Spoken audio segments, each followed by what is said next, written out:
ಪೂರಕವಾಗಿ ಜನತವೆತ್ತ ರಾಜ್ಯಪಾಲರು ಇವತ್ತು ಈ ಶಾಲೆಗೆ ಬಂದಿದ್ದಾರೆ.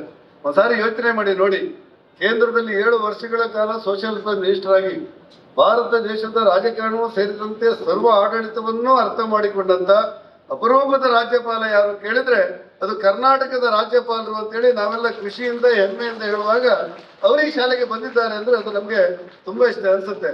ಒಂದ್ಸಾರಿ ತಾವು ಮಕ್ಕಳೆಲ್ಲ ಯೋಚನೆ ಮಾಡಬೇಕು, ನಮ್ಮ ಭಾರತ ಇವತ್ತು ಒಂದು ಭಾರತ ಹೇಗಿತ್ತು, ಇವತ್ತು ಭಾರತ ಹೇಗಿದೆ ಅಂತ ಒಂದ್ಸಾರಿ ಯೋಚನೆ ಮಾಡಿದ್ರೆ 1947ರ ಮಧ್ಯರಾತ್ರಿ ಭಾರತಕ್ಕೆ ಸ್ವಾತಂತ್ರ್ಯ ಬಂತು ಅಂದಾಗ ಹೇಗೆ ಘೋಷಣೆ ಮಾಡಿದ್ದು ಸ್ವಾತಂತ್ರ್ಯ ಅಂತೇಳಿ ಒಬ್ಬ ಹುಡುಗ ಕೇಳಿದ್ರಂತೆ. 1947 ಆಗಸ್ಟ್ 15ನೇ ತಾರೀಕು ಮಧ್ಯರಾತ್ರಿ 12 ಗಂಟೆಗೆ ಸ್ವಾತಂತ್ರ್ಯವನ್ನ ಭಾರತ ಘೋಷಣೆ ಮಾಡಿದ್ದು ಶಂಕನಾದದ ಮೂಲಕ. ಆ ಸಂದರ್ಭದಲ್ಲಿ ಬ್ರಿಟಿಷ್ ಧ್ವಜವನ್ನು ಕೆಳಗಿಳಿಸಿ ಭಾರತದ ತ್ರಿವರ್ಣ ಧ್ವಜವನ್ನು ಏರಿಸುವಾಗ ಅವತ್ತಿನ ಗವರ್ನರ್ ಆಗಿರುವಂತ ಮೌಂಟ್ ಬ್ಯಾಟನ್ ತನ್ನಲ್ಲೇ ಯೋಚನೆ ಮಾಡಿದ್ರಂತೆ, ಎಂತ ಭಾರತವನ್ನು ನಾನು ಬಿಟ್ಟು ಹೋಗ್ತಾ ಇದ್ದೇನೆ, ವೈವಿಧ್ಯಮಯವಾದಂತ ಭಾರತ, ನೆಲ ಜಲ ಕನಸುಗಳನ್ನು ಕಂಡಿರುವಂತ ಅದ್ಭುತ ಭಾರತವನ್ನು ಬಿಟ್ಟು ಹೋಗ್ತಾ ಇದ್ದೇವೆ ಅಂತ ಹೇಳಿ ತಾನೇ ಟಿಪ್ಪಣಿಯನ್ನು ಮಾಡ್ಕೊಳ್ತಾ ಇದ್ದಂತೆ.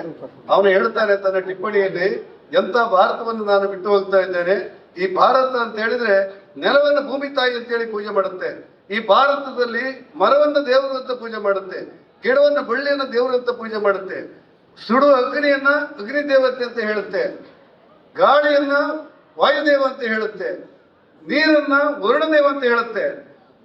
ಒಂದು ವರ್ಷಕ್ಕೆ ಅವತ್ತು ಸ್ವಾತಂತ್ರ್ಯ ಸಂದರ್ಭದಲ್ಲಿ 1 ವರ್ಷಕ್ಕೆ 25,000 ಜನ ಅಯೋಚಿತ ಭಾರತದಲ್ಲಿ ಹಾವು ಕಚ್ಚಿ ಸಾಯ್ತಾ ಇದ್ದಾರಂತೆ. ಆ ಹಾವನ್ನ ಪ್ರಕೃತಿ ಅಂತ ಪೂಜೆ ಮಾಡುತ್ತೆ. ಇಂಥ ನೆಲ ಜಲ ಬದುಕನ್ನ ಪ್ರೀತಿಸುವಂತ, ಗೌರವಿಸುವಂತ, ಪೂಜಿಸುವಂತ ಜಗತ್ತಿನಲ್ಲಿ ಯಾವ್ದಾದ್ರು ಒಂದು ರಾಷ್ಟ್ರ ಇದ್ರೆ ಅದು ಭಾರತ ಭಾರತ ಭಾರತ. ಆ ಕಾರಣಕ್ಕೆ ನಾನು ಭಾರತವನ್ನು ಬಿಟ್ಟು ಹೋಗ್ತೇನೆ ಅಂತ ಹೇಳಿ ಅವನು ಸಂಕಟ ಪಡ್ತಾ ಇದ್ದಂತೆ. ಅವತ್ತಿರುವ ಭಾರತ ಏನು ಕೇಳಿದ್ರೆ, ಅವತ್ತಿನ ಭಾರತ ಏನು ಅಂತ ನೀವು ಯೋಚನೆ ಮಾಡಿ ಒಂದು ಸಾರಿ. ನನ್ನ ಭಾರತ, ಅವತ್ತಿನ ಕಷ್ಟದಲ್ಲಿರುವಂತ ಭಾರತ, ಒಂದು ಕಾಲದಲ್ಲಿ ಆರ್ಥಿಕ ಶಕ್ತಿಗೆ ಸಂಕಷ್ಟ ಉಂಟಾಗಿ ಭಾರತದ ಚಿನ್ನವನ್ನು ವಿದೇಶಕ್ಕೆ ಅಡ ಇಟ್ಟಿತ್ತು ನನ್ನ ಭಾರತ. ಆದ್ರೆ ಅದೇ ಭಾರತ ಒಂದು ಕಾಲದಲ್ಲಿ ಆರ್ಥಿಕ ಸಂಕಷ್ಟಕ್ಕೊಳಗಾಗಿ ಚಿನ್ನವನ್ನು ವಿದೇಶಕ್ಕೆ ಅಡ ಇಟ್ಟಂತ ನನ್ನ ಭಾರತ ಇವತ್ತು ಜಗತ್ತಿನ 70 ರಾಷ್ಟ್ರಗಳಿಗೆ ಸಾಲ ಕೊಡುವಂತ ಭಾರತ ಆಗಿ ಪರಿವರ್ತನೆ ಆಯ್ತಲ್ಲ, ಅದು ಕೂಡ ನನ್ನ ಭಾರತ.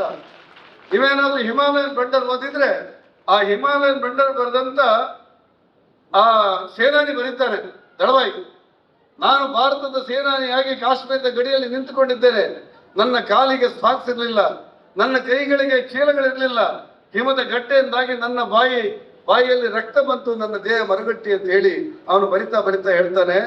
ದೇಶದ ಗಡಿಯಲ್ಲಿ ನಿಂತ ಸೈನಿಕರಿಗೆ ರಕ್ಷಣೆ ಕೊಡ್ಲಿಕ್ಕೆ ಆಗದಿರುವಂತ ಯಾವ್ದಾದ್ರು ಆಡಳಿತ ಇದ್ರೆ ಆ ಆಡಳಿತಕ್ಕೆ ನೀವು ಗೌರವ ಕೊಡ್ತೀರಿ. ಆದ್ರೆ ಈ ಪುಸ್ತಕ ಹಿಮಾಲಯನ್ ಬಂಡರ್ ಓದುವಂತ ಪುಸ್ತಕಕ್ಕೆ ನನ್ನ ಪುಸ್ತಕ ಓದಿದ್ರಾದ ನನಗೆ ನಿಮಗೆ ಧಿಕ್ಕಾರ ಅಂತಾನೆ. ಅಷ್ಟು ನೋವಿದ್ದು ಒಂದು ಕಾಲದಲ್ಲಿ ಸೈನಿಕರಿಗೆ ಮುದ್ದು ಕೊಟ್ಟಿಲ್ಲದೆ ಇರುವಂತ ನನ್ನ ಭಾರತ, ಸೈನಿಕರಿಗೆ ಗೂಡಿಸ್ಕೊಡ್ಲಿಕ್ಕೆ ಆಗ ಸಂಕಟದಲ್ಲಿರುವಂತ ನನ್ನ ಭಾರತ ಇವತ್ತು ಬ್ರಹ್ಮೋಸ್ಮ ಮೂಲಕ ಇಡೀ ಜಗತ್ತಿಗೆ ಶತ್ರುವನ್ನ ಪೂರೈಸುವಂತ ದೊಡ್ಡ ರಾಷ್ಟ್ರವಾಗಿ ಮಾರ್ಪಾಡಾಯ್ತಲ್ಲ ನನ್ನ ಭಾರತ.